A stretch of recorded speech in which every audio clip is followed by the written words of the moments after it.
العليم من الشيطان الرجيم من همزه ونفخه ونفثه بسم الله الرحمن الرحيم إن الحمد لله نحمده ونستعينه ونستغفره ونعوذ بالله من شرور أنفسنا وسيئات أعمالنا من يهده الله فلا مضل له ومن يضلل فلا هادي له وأشهد أن لا إله إلا الله وحده لا شريك له وأشهد أن محمدا عبده ورسوله يا أيها الذين آمنوا اتقوا الله حق تقاته ولا تموتن إلا وأنتم مسلمون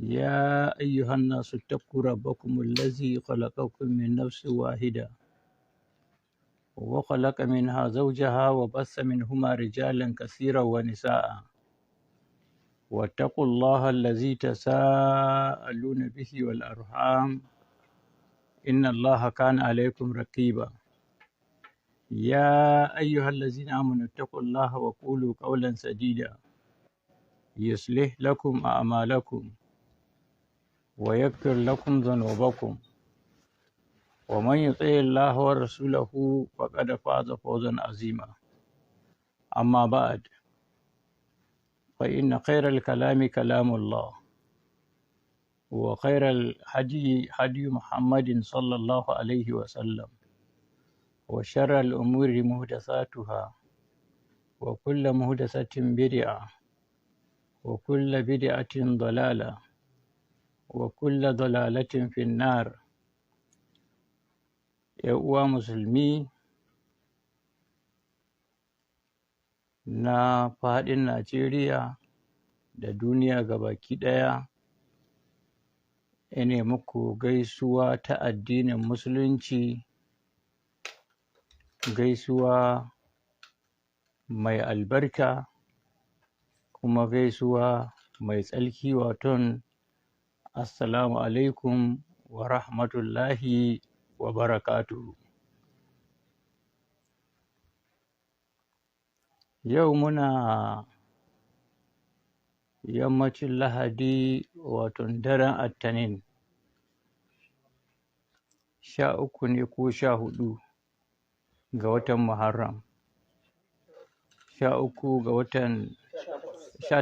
watan Muharram, hijirar Annabi Muhammad sallallahu alaihi wa alihi wa sallam da gari Makka zuwa Madina na da shekaru 1440 da yanzu 7 ko? Sa'an nan nawa ne kwanakin na Turawa? 13 ga watan Julai, haihuwar Annabi Isa alaihi salatu wassalam, kalmar Allah kuma ruhin Allah, bisa ga lissafi na Gregorian calendar na da shekaru 2025. Allah maɗaukakin sarki ya bani ikon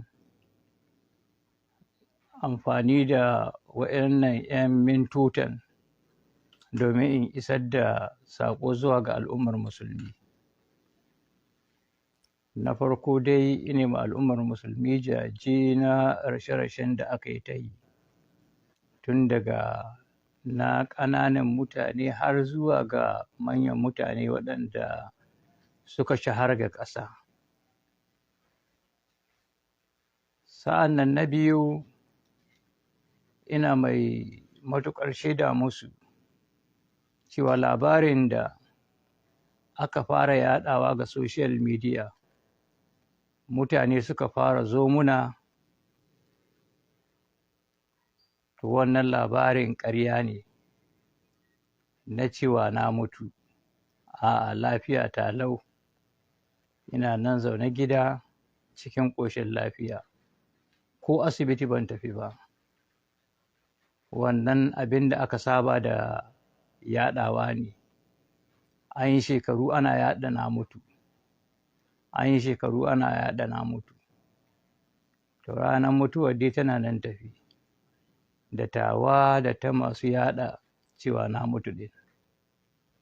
Akwai lokutan da aka waye gari ina zaune bakin ƙofar gida, kawai sai na ji motoci da mashushuka suna ta durowa, ko zo dube ni sai ya mamaki. Na tambaye su lafiya, su ce lafiya lau, sai su wuce. To sai da baya na samu labarin abin da ke faruwa. Akwai ran da na yi kwanci asibiti ma, wannan har hotuna aka yada na yadda aka yi sallar gawa. Ina kwanci a asibiti. Sa'an nan na san akwai lokacin da an sallamo ni yau daga asibiti gobe da dare. Ina kwance nan sai na riƙe jin motoci, mutane daga ko'ina ana zuwa ga abin da ke faruwa. To mutuwa ta Allah ce, kafin ya halicce ka ya sa maka tsawon kwanakin da za ka yi, ya ƙididdige komi naka. Idan wannan lokacin ya yi, to ba ka da wata dabara, ba ka da wani mahani, tabbas ne za ka koma zuwa gare shi. To yanzu dai halin da ake ciki ina magana, kun gani ina cikin ƙoshin lafiya. Ina roƙon Allah maɗaukin sarki ya ƙara mini lafiya, ya ƙara ma al'ummar musulmi lafiya, ya ba kuma ƙasar mu zaman lafiya. Sa'an nan an yi rashe-rashe a cikin waɗannan kwanukan, tun daga ƙananan mutane, unguwanni, wurare daban-daban. Wani ya rasa uba, wani ya rasa ɗa, wani ya rasa mata, wani ya rasa ‘yan uwa, wani ya rasa aboki. Ga sunan ita dai mutuwa kullum yi ake yi, kullum ɗauka ake yi, kuma kullum shigowa ake yi. Yadda muke shigowa guda-guda haka muke komawa guda-guda. To ina roƙon dukkanin musulmin nan da suka yi wafati, ya Allah ka gafarta musu, ya Allah ka sanyaya kaburburansu, ya Allah ka sanya aljanna firdausi ta koma makomarsu, ya Allah ka sanya su ƙarƙashin inuwar al'arshi ranar da babu wata inuwa face inuwarka. Haka zalika akwai rasuwa wadda ta ɗauki hankalin mutane, wadda ta game ƙasa gabaki ɗaya. Wayancin rasuwan da nace ƙanana ba ina nufin rasuwa ce wadda ba ta da ciwo ko ba ta da girma ba. A'a, ina nufin ba ta game ƙasa gabaki ɗaya ba. Shine manufata, a fahimce ni. To wannan wadda ta game ƙasa kamar irin rasuwar ɗan tata, ga kuma wannan ta General Buhari, wanda sun ɗauki hankulan mutane. To duka dai musulmi ne, wanda yana daga cikin haƙoƙa 6 na musulmi akan musulmi. To dole ne su ma mu jajanta musu. Cikin haƙoƙa 6 waɗanda annabi ya faɗi ga musulmi akan musulmi. Na 5 ya ce idan ya yi rashin lafiya ya je dibo shi ko? Na 6 ya ce in ya mutu kuma ya bi jana'iza ta. Wanda wajen biyar jana'iza akwai yin sallah. Wajen sallah kuma akwai neman mamaci gafara ko? To kaga in dai musulmi ya mutu ka neman mishi gafara. Kai a iya ilimin ka musulmi ne, sai ka neman mishi gafara Allah. Ba wai shi ke nuna ka yafe mishi laifin da ya maka ba. A'a, abin da ke tsakanin shi da Allah. Yanzu ya rage haƙƙin da ke tsakanin shi da mutane. Wanda ya so ya yafe, wanda ya so kuma ya san bai yafe ba. Amma dai haƙƙin da ke tsakanin shi da Allah ka neman mishi gafara. Ka roƙi Allah ya gafarta mishi, kuma ka roƙa mishi aljanna.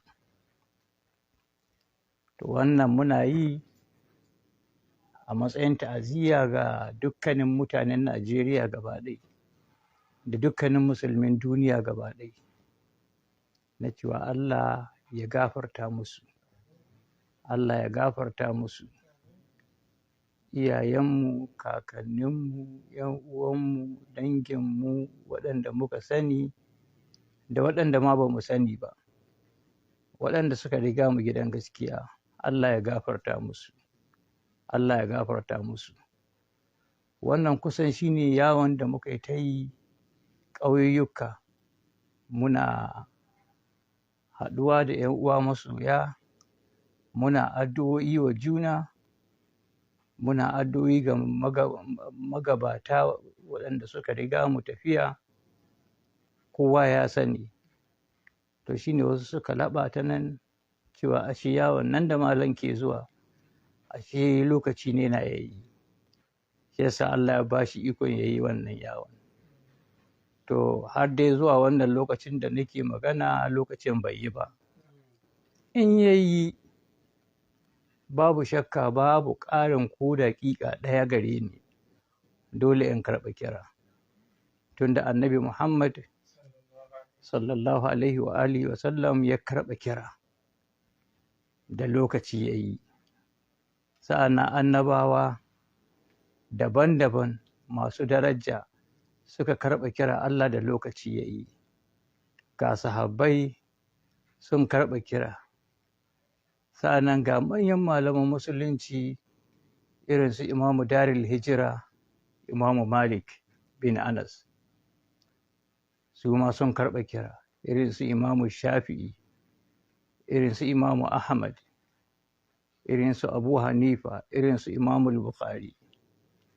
Har aka gangaro nan ƙasanmu irin su Ɗan Fodiyo. Duka da lokacinsu ya zo sun karɓa kira ko? To ni ma nawa lokaci yana nan tafi. Su daina gaggawa. Nawa lokaci yana nan tafi. In ma yana kusa, in yana nesa, wannan yana daga cikin abubuwan da Allah ya keɓanci kansa da sani. Amma dai na san za a yi wayi gari wata rana, maimakon in yi alwala in yi sallah, alwala za a yi min sallah. Sa'an nan maimakon in je in samu shimfiɗa in kwanta, rami za a yi, a giggita itace, a sa ƙasa a rufe, a dawo kuma shi kenan. Ni da haɗuwa da wani daga cikin ahalina na duniya sai in komo tafi can. Wannan ranar labudda tana nan tafi. Don haka wannan jita-jitar da ake yaɗawa ba gaskiya ba ce. Ba gaskiya ba ce. Abin da yake gabanmu dai mu ci gaba da roƙo Allah ya gafarta ma marigayenmu, iyayenmu, kakanninmu, 'yan uwanmu da suka riga mu gidan gaskiya, Allah ya gafarta musu. Sannan ita kuma wannan sabuwar rasuwar da aka yi, wadda ta game ƙasa gabaki ɗaya, su ma musulmi ne, sun karɓa sunan musulunci, Allah ya gafarta musu. Mu ba khawarij ba ne. Khawarij su ne suke kafarta mutane ko? Mu musulmi ne gare mu. Don haka duk inda musulmi yake, in ya mutu mu nemi shi addu'a na Allah ya gafarta mishi. Ina roƙon Allah ya taimaki ƙasarmu ta Najeriya, ya kawo muna zaman lafiya da kwanciyar hankali, sa'an nan ya kawo muna arziki da wadata, ya zubo muna alkhairi ne da yadda ta yi da buɗi ne, kamar yadda yake zubowa ruwan sama lokacin malka. Ina roƙon Allah ya biya muna dukkanin buƙatunmu. Ina roƙon Allah ya biya muna dukkanin buƙatunmu. Ina roƙon Allah ya fitar da mu daga dukkanin matsalolinmu. Ina roƙon Allah ya fitar da mu daga dukkanin matsalolinmu. Mutanen gabacin Sokoto da ɓangaren Zamfara da ɓangaren Katsina da Kaduna da Niger, Borno, abin nan Yobe, Adamawa, da dai duk inda musulmi suke kamar Falastin da makamantansu, inda suke cikin damuwa, inda suke cikin sharrin ta'addancin masu ta'addanci, ya Allah ka kawo musu ɗauki, ya Allah ka kawo musu ɗauki, ya Allah ka kawo musu ɗauki, ya Allah ka kawo musu zaman lafiya, ya Allah ka tabbatar da musulunci a wuraren nan, ya Allah ka tabbatar da musulunci a wuraren nan. Wassalamu alaikum wa rahmatullahi wa barakatuhu.